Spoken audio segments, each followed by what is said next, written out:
each spot depending on the shapes, it looks like this. There are several things that you have to watch out with wipe. After this gimmick ends, one player have to go to the 7 o'clock direction and pick up the lantern by pressing G key. Then he will teleport to the underground. In the underground, green puddles will be generated periodically until the boss reaches 30 HP bar. These puddles can be seen from the field as well, and they increase the player's gauge if they touch it.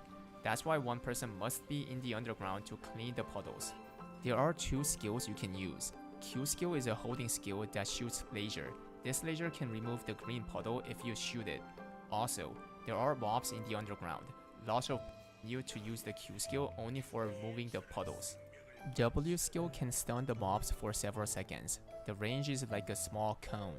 You want to use this on the green mob since it's really dangerous. This mob can fear you for almost 5 seconds when he reaches you, and if that happens, you will most likely die by getting focused by the mobs. By the way, in the normal mode, there's no green mob. There's one more thing you have to watch out. If you're in the underground, then your gauge will consistently increase.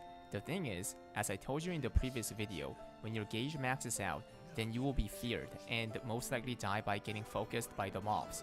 To prevent this, when your gauge is right before getting maxed out, you want to press R key to come back to the outer field and go right back into the underground to continue your job. Let me tell you the reason why. There are two things that happen when you go into the underground. 1. You will instantly get a certain amount of gauge. 2. You become invincible for a few seconds. So in this case, it will max out your gauge. But you will also become invincible for a few seconds. Therefore, the fear from maxing out the gauge will not happen to you.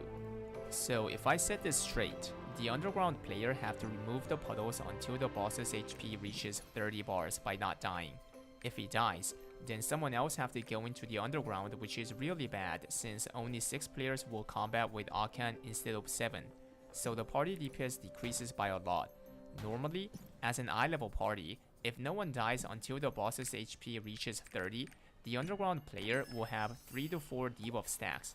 If the party DPS is not enough to let only one player clean the puddles, then the players have to take turns going in.